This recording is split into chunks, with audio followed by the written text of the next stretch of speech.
65 years ago, a new era began in the life of our country. On the 2nd of June 1953, a beautiful 27-year-old woman was crowned Queen Elizabeth II. It felt like a new era because there was also a kind of sense of romance about it. All the years of privation had passed, and this was a moment to celebrate. The coronation was momentous for another reason. This ancient ceremony was being filmed for the first time. 1953 marked a historic moment when film and television brought monarch and people closer together for the first time. It was as if we, the viewers, were actually in Westminster Abbey witnessing the coronation with our own eyes. It was the moment that the Queen became our Queen. Not only that, this was also the era of home movies, even for the royal family. The Queen's passion for filmmaking caught on across the nation. People filmed their own local celebrations, creating priceless records of an historic day. We've scoured the archives across the UK to find the very best footage. As you'll see, the joy of this thing just shines out of the screen. To celebrate the 65th anniversary of the coronation, we're going to see these amazing films and hear from royal insiders who played a crucial role on the Queen's big day. I remember how glamorous the Queen looked, this radiant figure. The Queen turned round and said, "Shall we go, girls?" 1953 marked the beginning of a new and closer relationship with the royal family. This was the Queen's coronation, but it was also the people's coronation. In my eyes, it was wonderful and the most spectacular day of my life.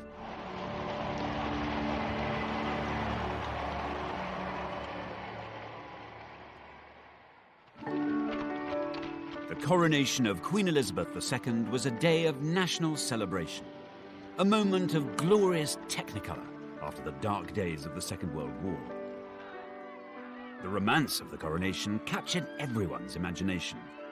Actor Michael Crawford was 11 years old at the time. This brought our country together. It's very stirring and moving and brings out great pride. This is ours. It's our Queen. Michael was so excited that he made his own scrapbook, painstakingly recording each coronation detail. Everything I could find in the newspapers, I cut out. Beautifully done. It was obviously a passion. Look, that is pure Hollywood. But that is my favourite photo. This was the beginning of this amazing dedication of her life to this country. But this moment of national euphoria followed a moment of profound national sorrow. The heart of the nation stops. The flags lower in tribute as the news spreads. The King is dead. King George VI's unexpected death, at the age of only 56, sent shockwaves across Britain and the Commonwealth. The news was greeted with dismay, as far away as Trinidad in the Caribbean, where broadcaster Trevor MacDonald grew up. I remember the day the King died, and it was announced in a fairly kind of solemn but abrupt way. And that was the end of the day. And I don't remember how many days we were off school, but that was a moment of great, great, great sadness. Britain and its Commonwealth were in mourning, but few felt the loss more keenly than Princess Elizabeth. She'd always been devoted to her father. The King is laid to rest, and the majesty of death ends with a family beginning its life anew. A young queen takes over the burden of monarchy. At the age of only 25, Elizabeth had to cope with new responsibilities. God save the Queen. There was this young English princess who was taking on what everybody thought was the enormous task of being Queen of England and also of the Commonwealth. And that struck a deep, deep chord with people. Everyone wanted a sunny day for the coronation, and after consulting meteorologists, it was decided that June the 2nd, 1953, was the best bet.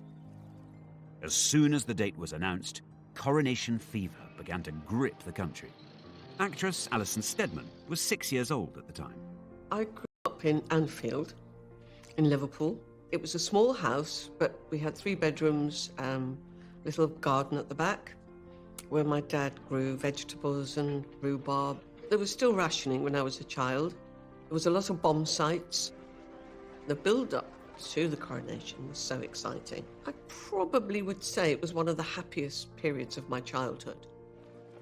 Excitement was also sky high in Bethnal Green in London's East End, where entertainer Len Goodman lived with his family. Back then, they didn't make such a hullabaloo about things, but everywhere there was this buzz of excitement, of anticipation. The Queen's coronation was a big deal. Organisers was littered with bomb sites. Materials were in short supply. Even so, every detail had to be meticulously planned.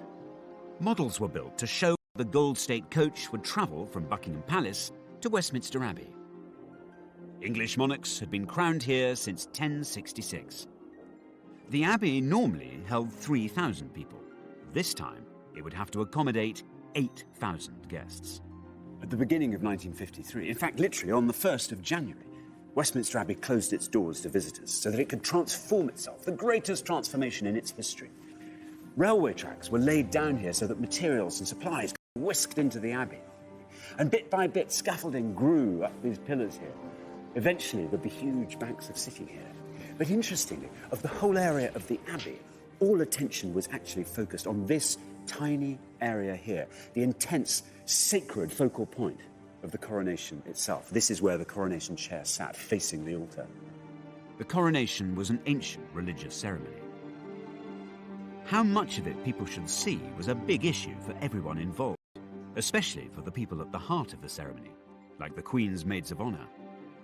With the advent of television, there was a lot of argument about whether the coronation should be shown on the television or not. And there were 2 camps.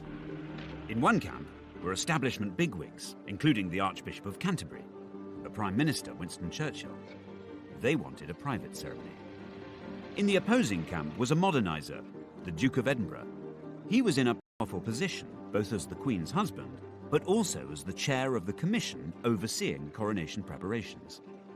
The forces of modernity, led and championed by the Duke of Edinburgh, were saying, bring the cameras in. We have to shed light on this. We have to share this celebration, not just with Britain, but with the rest of the world. The Duke of Edinburgh understood the power of film and television. In 1951, he'd even appeared on the big screen himself. What do you want to see me about? He'd used the power of film to campaign for playing fields for inner-city children. Well, come on. What is it? For months, the arguments raged, but eventually, the Duke won the day. The coronation ceremony would be filmed for the first time.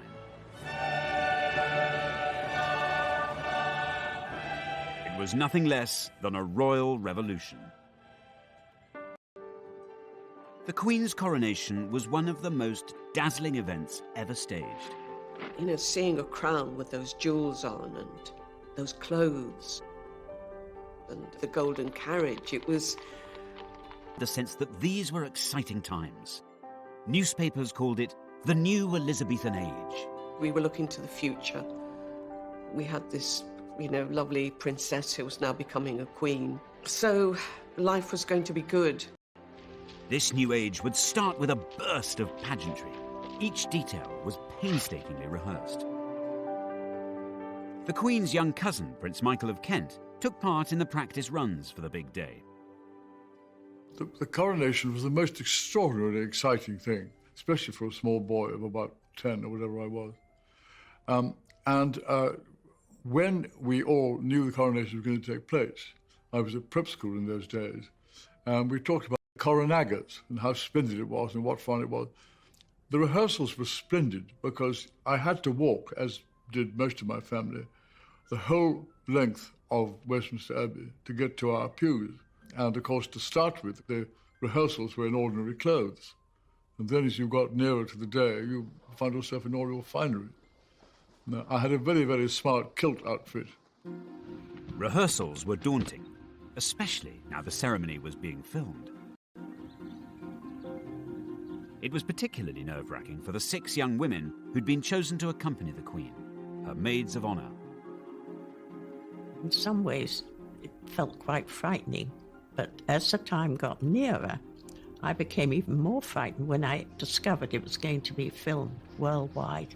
We kept thinking, wouldn't it be awful if you fell over or tripped or fainted was the big fear. Banks of cameras would film the Queen's every move. One of the cameramen in Westminster Abbey was 27-year-old Sidney Samuelson. Sidney had a critical mission. He had to capture the precise moment that the Queen was crowned. You must have been aware that you were at the centre of the most important event of that day, that year. Although I was relatively young, it was the most marvellous assignment of my life. I was in a soundproof booth to keep the noise of the cameras inside the booth and not interfering with the coronation. The noise of this camera was such that you had to be in a soundproof box. Would you like to hear the noise? Yeah, I'd of love the to. camera? Let's hear it.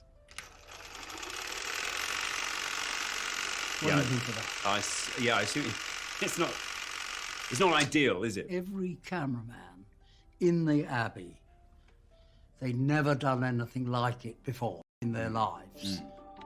Film footage shot inside the Abbey would be shown not just in Britain, but all over the world. People throughout the Commonwealth would see the Carnival, celebrate the occasion, Elizabeth Coronation.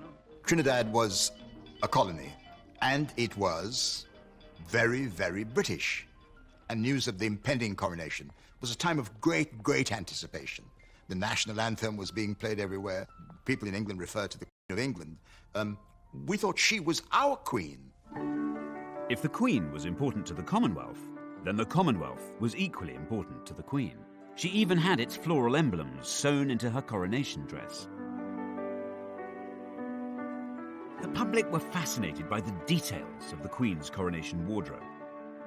On top of her gown, she'd wear a special robe of estate, made of velvet and trimmed with ermine. Embroiderers from the Royal School of Needlework sewed elaborate designs onto the robe with real golden thread. This is a sample that was done in 1953, and the design is peace and plenty. So we have wheat ears, wheat leaves, olives, olive stem and olive leaves as well. I suppose when cameras from above could look down on that sort of long, great, it would sort have of the been royal purple, it must have looked amazing. 12 embroiderers worked on the robe in shifts, 7 days a week. It took them 3,500 hours to complete. So, Mandy, can I have a go? Do you trust me Yes, to do it? definitely. What I've chosen for you to have a go at is actually, we call it cut work. Yep. First of all, if you pull the gold right the way down to the bottom, there you are, so it sits snugly on the velvet.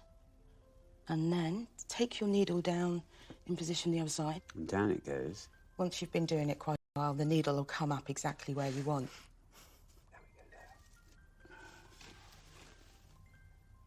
I'm not going to pretend I'm not thrilled with that, Mandy. It was good, actually. Yeah, you got it in the right place first time.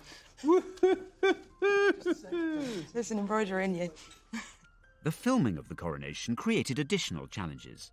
The Queen had to look good on camera for the millions watching. Top makeup designer Thelma Holland was brought in to help.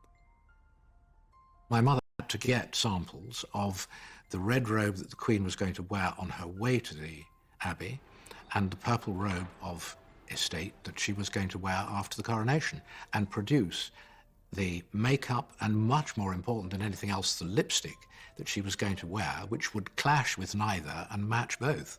Too dark and she would have looked almost ghoulish, too red and it would then have clashed with the purple coronation robe after the event. So it had to be, it was a very, very fine balance. And this was the famous sum through something like 12 different trials with the cosmetic chemist to find exactly the right tone. But I think she did a good job. And if you look at the colour films of the time, there doesn't appear to be a clash. Most people would be watching not in glorious Technicolor, but in grainy black and white. In the 14 months leading up to the coronation, the number of TV licenses rocketed by 1 million. The age of mass television had dawned.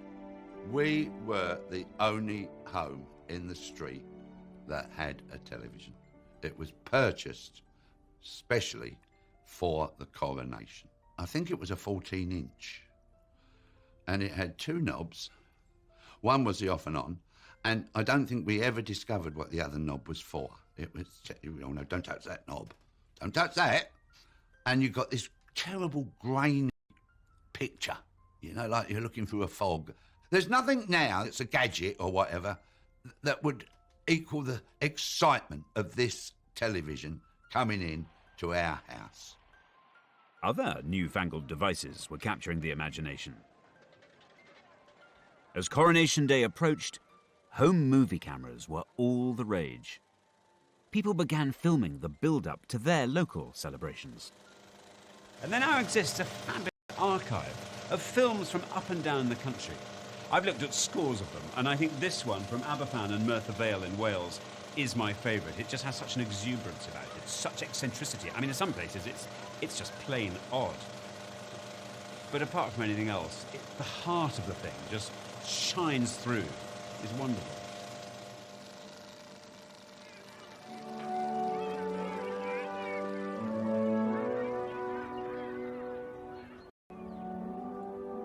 The Welsh mining village of Aberfan has had more than its fair share of tragedy. In 1966, the village suffered a terrible disaster when a primary school was engulfed by a huge landslide. More than 100 children died.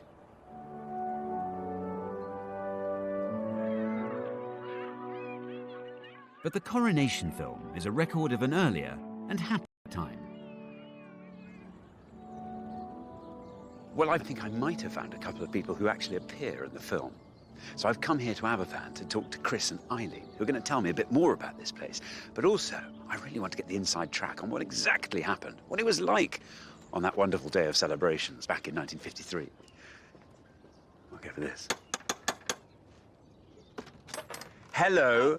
Are you Chris? I am. Hello, how do you do? I'm Alexander. Thank you. Lovely to meet you.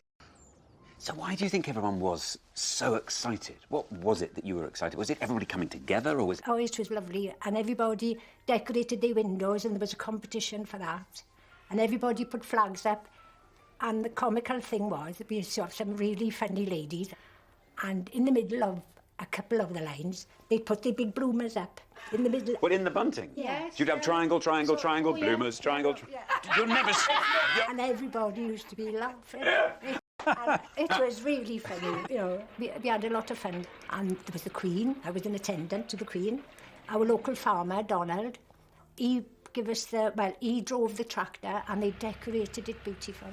And we'd go around Aberfan on it. It was lovely. What's so lovely is you've got this beautiful carriage being driven by the tractor. Tractor. As we were going down through Aberfan, everybody'd be out there, there'd be hundreds of people, and they'd be all clapping and cheering, and we'd be all waving. But I think that's a lovely way community works, actually, because these celebrations were going on up and down the country, so every different community had a kind of link to what was happening in Westminster Abbey. Yeah, it was lovely.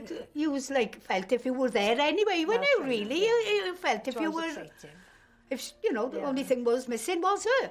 Yeah. By June 1953, the build-up was over. The great day had arrived.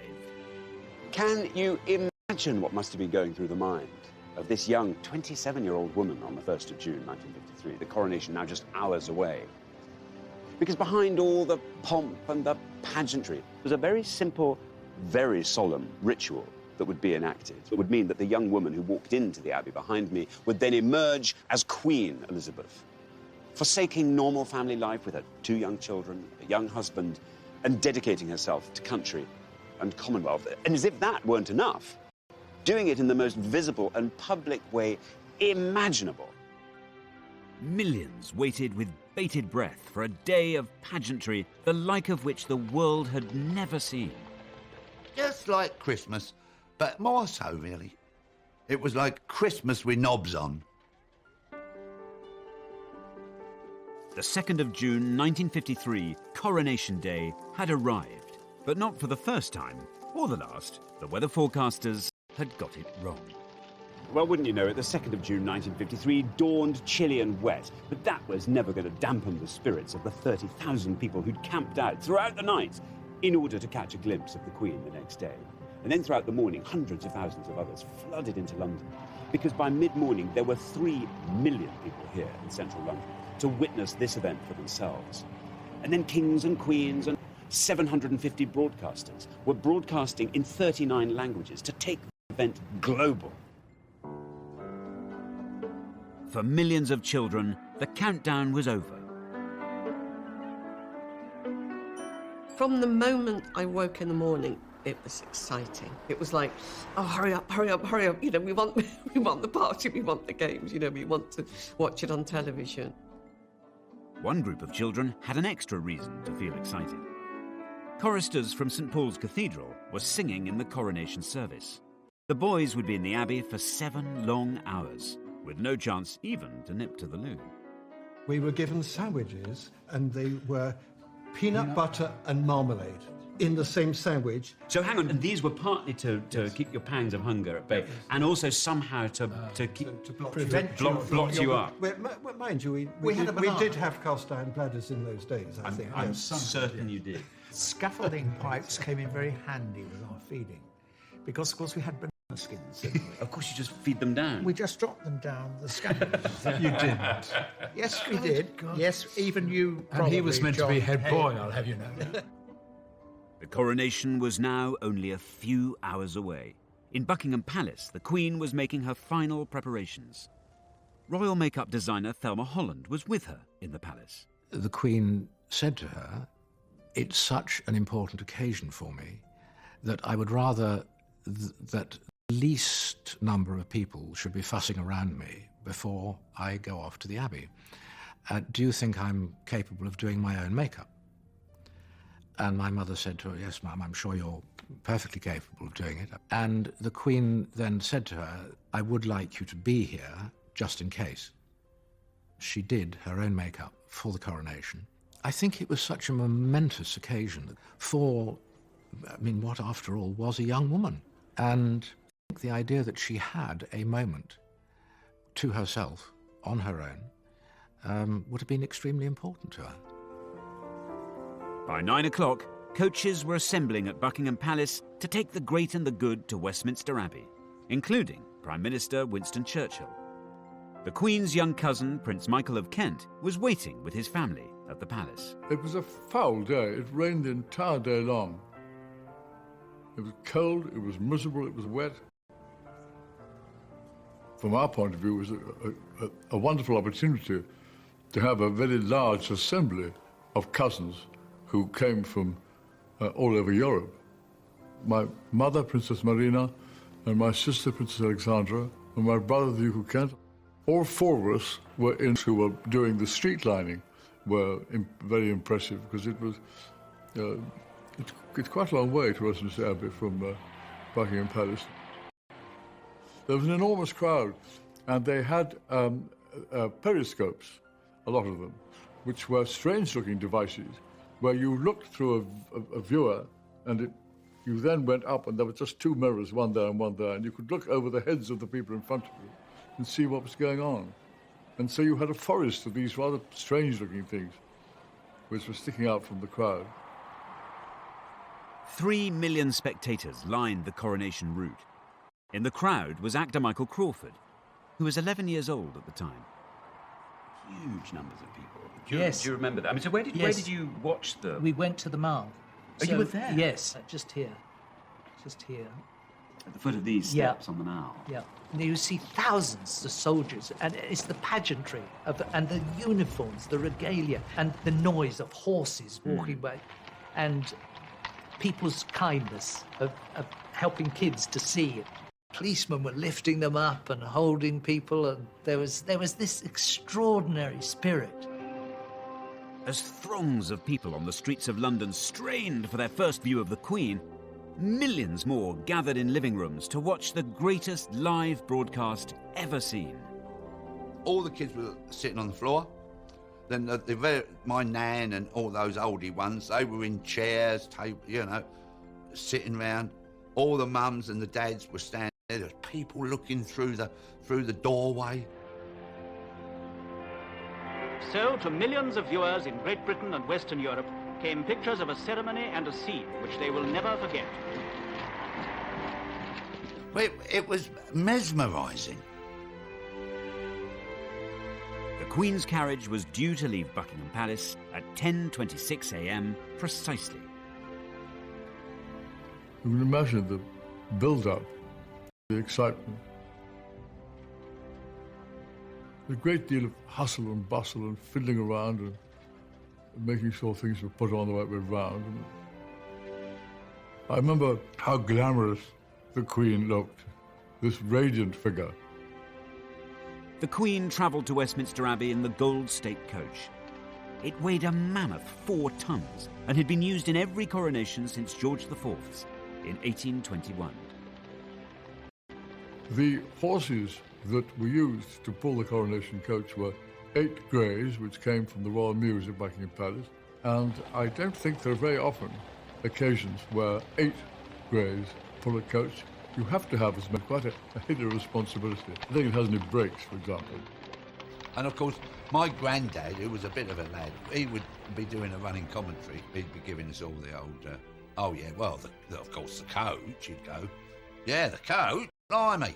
That coach had been around for 5,000 years, and he'd give it all that, you know, didn't know anything, really. And he'd have a bottle of beer, Crown Ale. The coach, which through the centuries has borne 6 monarchs to their coronations, has never carried one more fitted for the tasks of sovereignty than she who now is to be crowned. Waiting at the entrance to Westminster Abbey were the 6 young women who had helped carry the Queen's coronation robes, the Maids of Honour. I was one of the ones to take her out of the carriage when she got to the Abbey, and she didn't appear to me to be in the least bit worried. The Queen turned round and said, "Shall we go, girls?"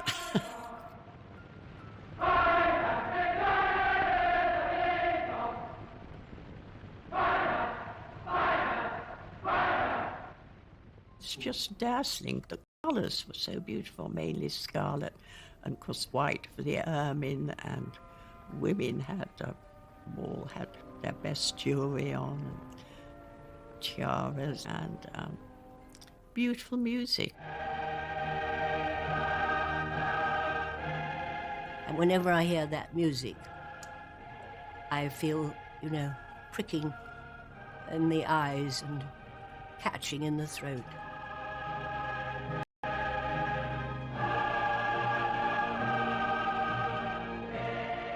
The only time we were separated was when she was anointed. She went and sat alone in the chair.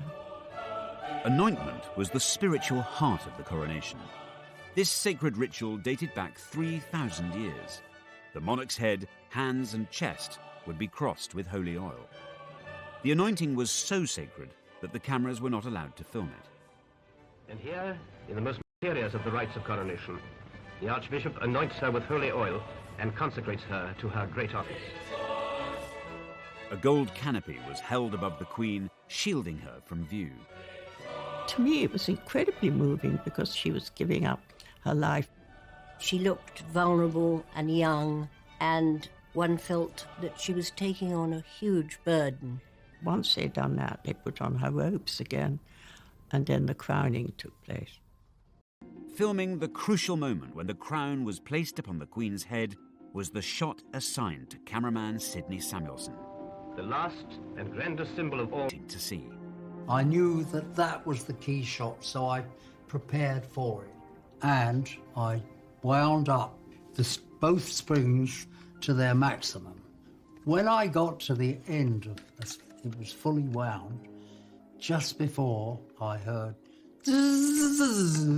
the spring broke. The only time in my whole experience I ever had a spring go was in the Abbey on Coronation Day.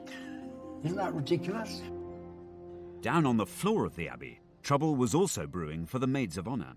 One of my friends, Anne Glenconnor, she felt very faint. I felt something moving against my back, and I thought, goodness, what's happening here? Then I realised Anne was slipping down. We wore long gloves, and we had smelling salts concealed so that you could just pop them if you felt you were going to faint. So she was lifted up by the others and supported. And soon after that, we went into the vestry, where the Archbishop produced a bottle of brandy, and Anne had a little swig. He said, "This'll do you good." Meanwhile, cameraman Sidney Samuelson was trying to save the day. There was no way I could repair a spring, but I had brought a spare camera body, and I just managed to get it all fixed, and the door closed, and I switched on, and I got the shot that they wanted. The climax of the ceremony has arrived, when the Archbishop gently sets this splendid emblem on the Queen's head. Oh, here we go. Oh, now we're cooking on gas. Yes. Oh, everybody would go into a hush now. Here comes the crown. Straight. Oh, up he goes. Gently, Bentley.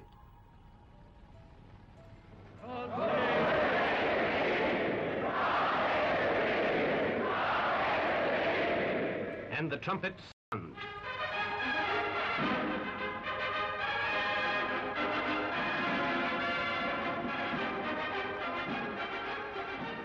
Among the lay lords, the first to declare himself is her own husband, Philip, Duke of Edinburgh. Rising, he kisses the Queen's cheek and touches the Queen's crown in token of his readiness to help her bear its burden. In 1953, however, there wasn't just one Queen being crowned, there were dozens. Replica coronation ceremonies were held in towns and villages across the country. In the Mud Queen. Now then, so much to ask you about. Tell me all about your coronation here in Blackburn in 1953. How did it come about? How were you chosen? They collected all the names. Yeah. And the names of the kids that were for fairies and all the rest of it. And they put them in this big barrel. And then It's like a sort of tombola, all the names.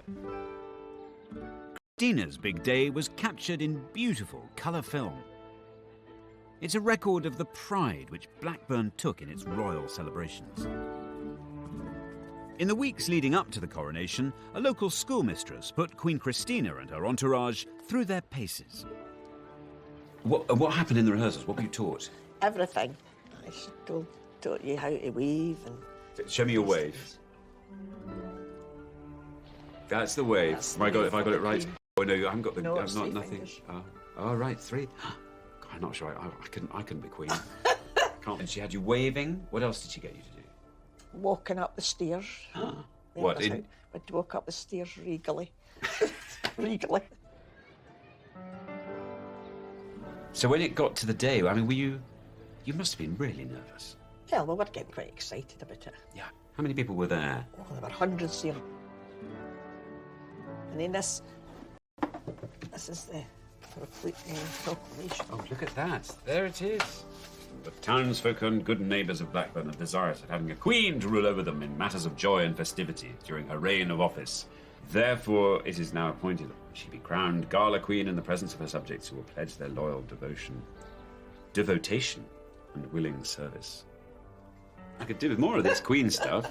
I hope you took them up. I hope you took them up on it.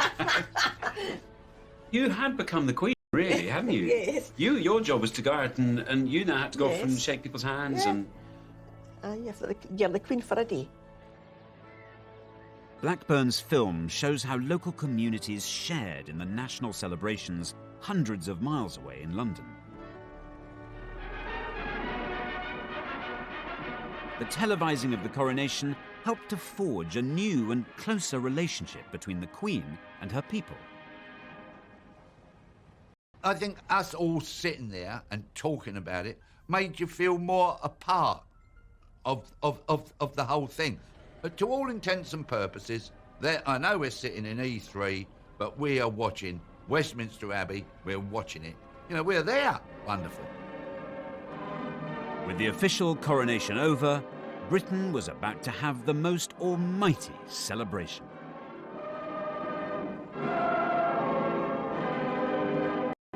she was a pretty young English rose. And to watch this new age come into being with the coronation of the Queen was a moment to celebrate.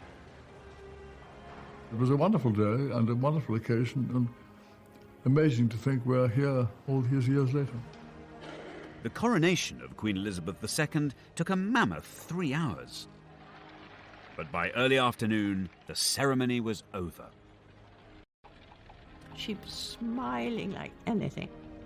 She was thinking to herself, well, that's a job well done. She had every right to think that because she had done a wonderful job. And there was a moment where she takes off the crown, which weighs an absolute ton, and she put it on the table. And Prince Charles, who was then about 4, came running across from the other side of the room, saw it lying there, and tried to pick it up. Luckily, a lady in waiting swiftly moved in, took it away from him, and put it higher up, because he could easily have dropped it. Now, to delight the thousands below, the Queen and her family step onto the balcony. And we went out on the balcony, and the cheering, I've never forgotten that. That was extraordinary. If you look to the right or the left, everybody was cheering, and some people were crying with joy. I mean, there was a real kind of feeling of euphoria, but we were all rejoicing.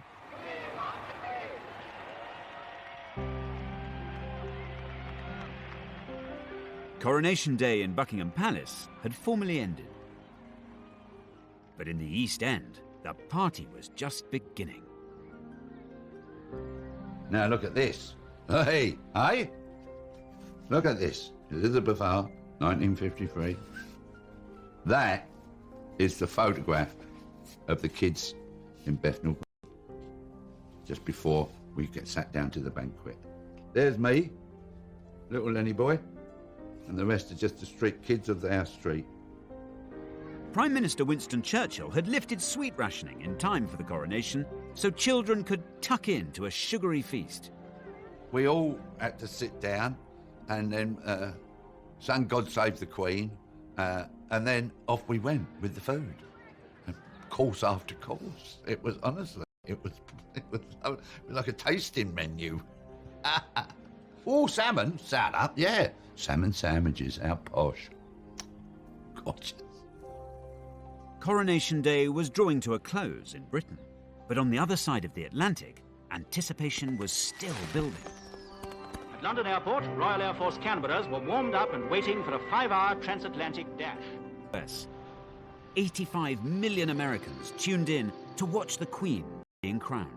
The coronation had become the world's first global event, enjoyed everywhere and preserved on film for all time. But it's back home where the memories of Coronation Day remain strongest. So tonight I'm staging my own world premiere. I'm showing the 1953 Aberfan coronation film so villagers can see it and enjoy it for the first time. Hi there. How you doing? Welcome. Ah, here's Mary. I've no fear. I'm here. Well, ladies and gentlemen, we've got such a treat for you. I don't know how many of you, if any of you, have seen this before, but this is a film that was shot here, right here in Aberfan, on the 2nd of June in 1953. As you'll see, the joy of this thing just shines out of the screen. Anyway, enjoy it, and I'll speak to you all at the end. But thank you again so much for coming. Oh, there's a Oh, there's my sister with that second. Yeah, that's her there. That's my sister. Yeah, and Glenys over the other side. Oh, look. Oh, that's gone. That's me, look, that's me there. The party that took place here in Aberfan was mirrored in communities across the UK. From Brighton to Blackburn, from Leicester to London, the whole nation joined in. There are over 100 films of local coronation celebrations filmed in every corner of the UK. Taken together, they're a shared record of a unique day.